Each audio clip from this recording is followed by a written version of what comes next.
Tu pode ter o Arangues de segundo volante. Cara, eu quero ver o Arangues na frente do Newton, de frente pro gol, partindo com a bola nos pés. Porque é aí que eu acho que o Arangues... O Newton sai muito, né? Eu quero ver como é que vai ser a postura do Arangues nesse ano de 2015. Porque a gente sabe que ele pode atuar um pouco mais recuado, como atuou com o técnico Abel Braga no início, e depois um pouco mais avançado. A gente está vendo agora o que o Diego Aguirre vai aproveitar dele. Ele começa agora a colocar o Arangues mais no meio campo, para fazer armação de jogada, para subir um pouco mais. Ainda o Aguirre tá entendendo o que o Arangues pode fazer de eficiente para o time internacional. Curiosamente, desses três jogadores, né, do Alex, do Arangues e do D'Alessandro, que eu sempre reclamei aqui que eles não entram na área, né, é uma coisa impressionante, mas desses três, o que mais tem facilidade para poder superar esse obstáculo de característica é o Arangues, né? Tanto que ele já fez gol de dentro da área, de cabeça, inclusive.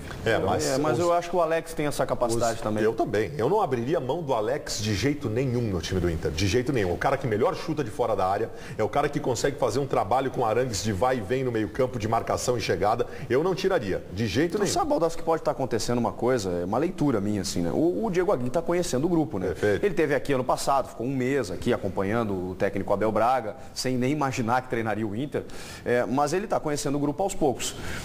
Daqui a pouco, nessa solução de velocidade que ele gostaria de ter, ele fez um teste com os principais jogadores e daqui a pouco nos treinamentos e até nesse jogo contra o Juventude, ele viu um menino loirinho lá, jogando bem, chegando bem à frente, que era o Sacha, que talvez ele não conhecesse. Pode ser. E aí ele pensou, cara, peraí, esse cara tem que jogar. Chico, né? O começo do trabalho do Diego Aguirre, se tem uma outra coisa que a gente discute e acha errado, tá bem, faz parte.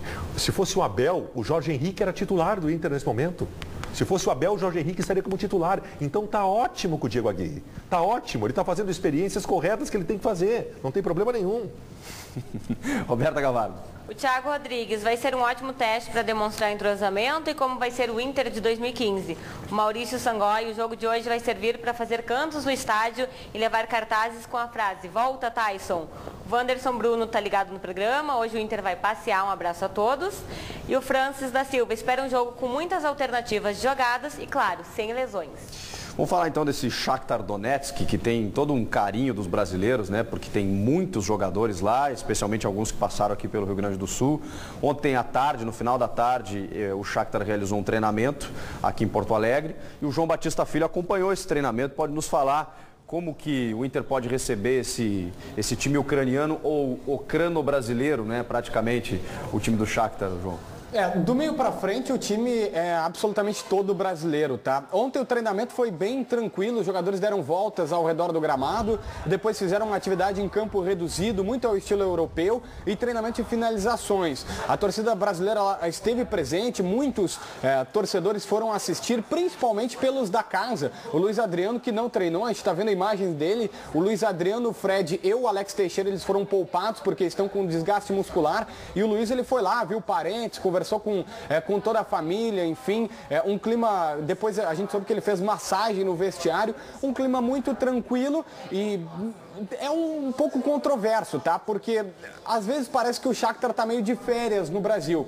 Só que eu fiz esse questionamento pro Douglas Costa, até perguntei para ele, Douglas, vocês estão aqui, tu tá em casa, é bom rever a família? Ele disse, cara, eu não vim ver família, eu não vim ver nenhum familiar. Eu vim aqui para trabalhar e nós estamos em pré-temporada e este é o foco. E o técnico não parece estar de brincadeira, até porque no último amistoso invadiu o gramado, Chico. É verdade. Ele ficou revoltado com as decisões da arbitragem no jogo contra o Atlético Mineiro, invadiu, no amistoso, invadiu o campo, foi expulso o Mr.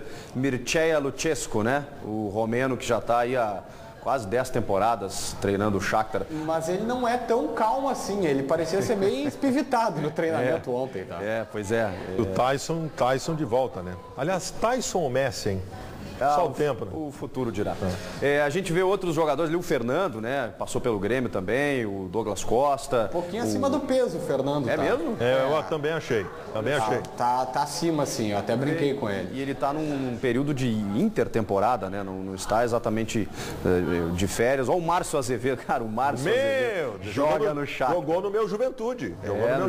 Atlético Paranaense. É engraçado, né, Chico? Eles falam em seriedade e tudo mais, em pré-temporada, mas o Bernard chegou uns 3, 4 dias depois da corneta, apresentação. Né? O Bernard, quando jogou o Shakhtar com o Atlético Mineiro, o técnico do Shakhtar conversou com pessoas em Minas Gerais para tentar descobrir uma maneira, em Minas, de fazer o Bernard se envolver com o processo de jogar bola. Porque o Bernard não está dando a menor bola, para estar no Shakhtar e não tem envolvimento nenhum. Está desesperado o técnico para fazer o Bernard ser o Bernard do Atlético Mas a gente está vendo isso de alguns jogadores, né? O Tyson, por exemplo, a gente está vendo numa ideia dele sair do clube ucraniano, daqui a pouco voltar para o Brasil. O Douglas Costa também falou que tem interesse do Chelsea e tudo mais, a contratação dele. A gente viu alguns jogadores brasileiros já meio sem paciência de viver na Ucrânia, né? É o que demonstra. Sabe que o período de guerra... Ô, Ribeiro. Opa, renascido das cinzas. Vamos lá. Começa o programa. Desculpa, a guerra, me fala, tu estava falando sobre a guerra. Vocês reclamam que eu falo demais. Não. Aí quando eu deixo os outros falarem, vocês reclamam que eu não falo. Ribeiro, tu entendeu mal. Eu estou aprendendo com vocês. Tu ia falar sobre guerra. Canta Imagine, do John Lennon. Boa música, hein? Boa música. Mas o John Lennon não era o melhor dos Beatles, né? Sabe que o Shakhtar teve que mudar de cidade, né? Sim, então, para Kiev. Mas os defensores da Ucrânia livre conseguiram retomar o aeroporto. Parece que estão conseguindo retomar a cidade do Shakhtar, Donetsk. Mas é evidente que ficou um histórico agressivo para quem vive lá e não está acostumado com esse tipo de coisa. Né? Só que o mais paradoxal é que o Shakhtar não abre mão de negociar com ninguém. É um horror. Mas empresta bastante, né? Só um pouquinho. Depende. E o Alan Patrick foi definitivo, se eu não me engano, para o Palmeiras. Tem 15 brasileiros, né? O Douglas Costa, quando nos visitou aqui nos estúdios da Rádio Bandeirantes, né? Ele disse o seguinte, que o Manchester City tinha feito uma proposta para levar ele pagando 25 milhões de euros. E o Shakhtar não aceitou. Mas o Shakhtar queria dinheiro para eles 35 milhões. O Shakhtar não precisa de dinheiro. O Shakhtar não precisa de dinheiro e outra. Os jogadores estão sob contrato. Em determinado momento nós vitimizamos os jogadores brasileiros que querem voltar. Cara, você tem que cumprir contrato, cara. Não, e outra coisa, o Shakhtar, nessa filosofia até de trazer brasileiros e tal, eles botaram a Ucrânia no mapa do centro do futebol europeu. Eles vão pegar o Bayern. Eles vão pegar o Bayern. Vão se despedir da Tá bem, mas vão pegar o Bayern. Mas vão jogar a Champions. Mas vão jogar a Champions. Aí esses jogadores que ontem estava aqui, o Fredinho, por exemplo, que surgiu há 2 anos aqui no Inter, que foi vendido por 15 milhões de euros, vai enfrentar o Bayern de Munique. Pô, isso é forte, né? E aí nós não podemos, como diz o Baldasso, saudade da comida, vai para a Ucrânia, leste europeu. Foi por causa disso que o Tyson me bloqueou no Twitter. Porque ele estava um dia... Como assim, me bloqueou, o Tyson me bloqueou no Twitter porque um dia ele estava reclamando que estava sentindo falta na Ucrânia do calor e da banda de pagode que ele gosta. E da praia de São Lourenço do Sul, que é lá perto de Pelotas. Boa cidade. Boa cidade. Só que, por favor, eu disse, gente... Eu não sabia que era frio na Ucrânia, que era longe de São Lourenço do Sul.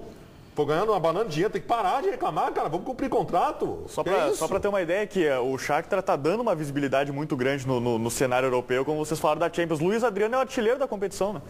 Isso tem que lembrar. Ele fez 5 gols. Ele fez 5 gols numa partida só, igualando o recorde do Messi.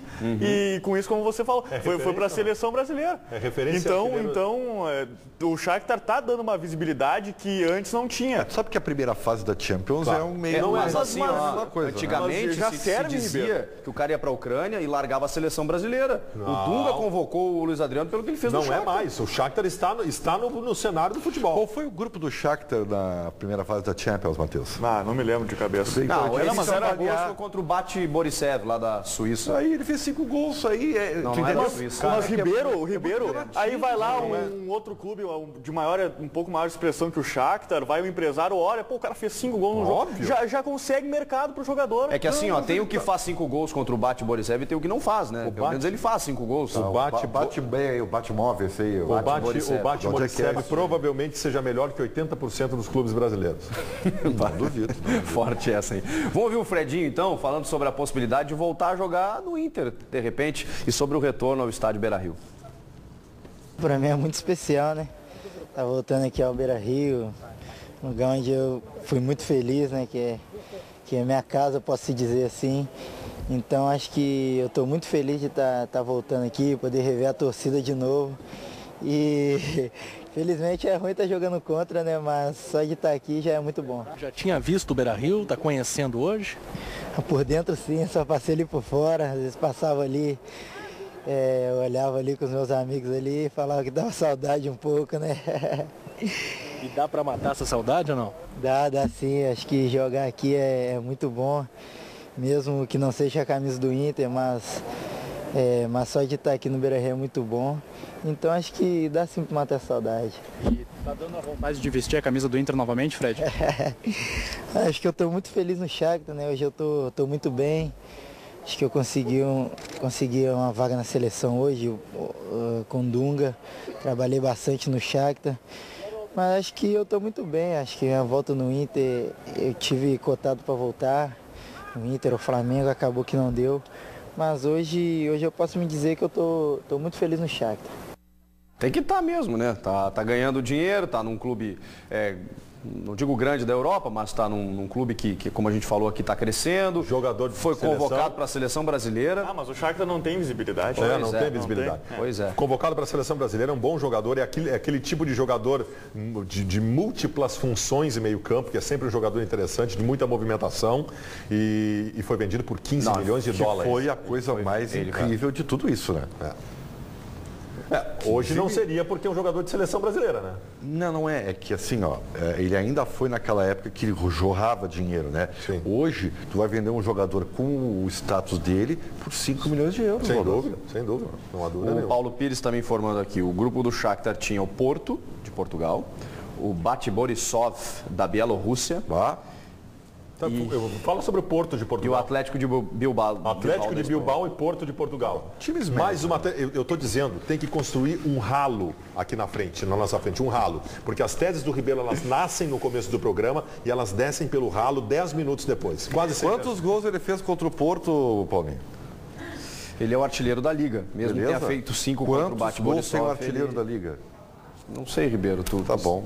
Tu quer informação? Não, a eu não gente eu busca. estou perguntando. Eu estou perguntando, porque assim, fica muito fácil falar apenas olhando um número. Ele bateu o número do Messi, Ribeiro Neto. Bateu o número do Messi, Ribeiro. Vamos discutir o que dá pra discutir. Mas ele Ribeiro jogou Neto. contra o Batmóvel, cara! O Messi também joga contra um monte de morto.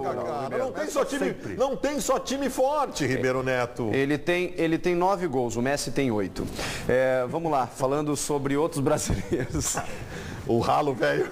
Descendo pelo ralo, velho. Só pra aqui, Bola, só pra aqui. Eu tenho certeza, entendeu? Que vocês entendem o que eu estou falando. Sim, tá? tu tá errado. Não, mas aí é uma coisa muito subjetiva. Não é. Entendeu? Ele tem 9 gols e tem nove do Messi. Ele fez gol contra o Batmóvel, cara. Mas o Messi também enfrentou adversários fracos. Tá dizendo que ele é melhor que o Messi. A discussão não é dizer quem é melhor, mas ele fez algo expressivo dentro de uma competição que é a mais importante no cenário europeu. Não transforma, mas é uma referência importante do ser artilheiro da Champions. Se ser artilheiro da Champions League não é referência, isso aí tu bota no currículo. Tu bota no currículo. Tá lá o currículo do Luiz Adriano, artilheiro da Champions. Ele chega ao final do ano e diz que o gauchão é a coisa mais importante que existe. E ser artilheiro da Champions não vale nada. Não, eu falei isso. É que o Luiz Adriano, eu não sei quantos gols ele vai fazer contra o Bayern de Munique, entendeu? Mas provavelmente ele ficará com os 9 gols deles e acabou. Provavelmente, é uma tendência. E vai continuar sendo referência. E não será o artilheiro da Champions. E aí? Toda essa conversa aqui vai pro lado. Quer dizer que para ser referência tem que ser o artilheiro da Champions no final. Se conseguir marcar 9 gols numa Champions, não é referência. Mas só um pouquinho, eu tô te falando, baldaço, cara. Eu desisto, Ribeiro. 5 gols com esse time que não existe. É a mesma coisa assim, ó. Tá, eu vou te pegar pelo status, tá? Pelo conceito de jogador. O que tu prefere, Baldasso? Um centroavante que faça gol em todos os jogos, ou que faça de vez em quando 4, 5, 3, e contra times que não existem? Me diz o que tu prefere. Que faça tudo. Não, faça Baldasso... tudo. Faça tudo. Porque aqui, ó, perguntando não eu vou te existe, dizer né, uma coisa. Ribeiro? A coisa que mais tem no futebol é jogador que fez um gol decisivo e se achou que era craque num jogo decisivo e nunca mais apareceu. Tá, mas eu prefiro que o Luiz Adriano faça o gol da vitória contra o Bayern. Eu prefiro regularidade. Um jogador que atua durante toda uma primeira fase e consegue ter a regularidade de marcar 9 gols durante toda a primeira fase, me serve. Mesmo que tenha feito 5 num jogo só, né? 4 ou 5 num jogo só. Vamos lembrar aqui, eu vou me esquecer de alguém, né? Mas aí tem o Luiz Adriano, o Fred, o Tyson, que são os colorados. Os gremistas, o Fernando, o Douglas Costa. Aí tem o Bernard, o Alex Teixeira, o lateral esquerdo, que era do Márcio Azevedo, o Dentinho, o Ismaili, que é um brasileiro que surgiu... Tá sorrindo, Tem um sorriso no rosto. Deixa eu ver se eu lembro de mais alguém. Mas é muita gente, né? São muitos brasileiros.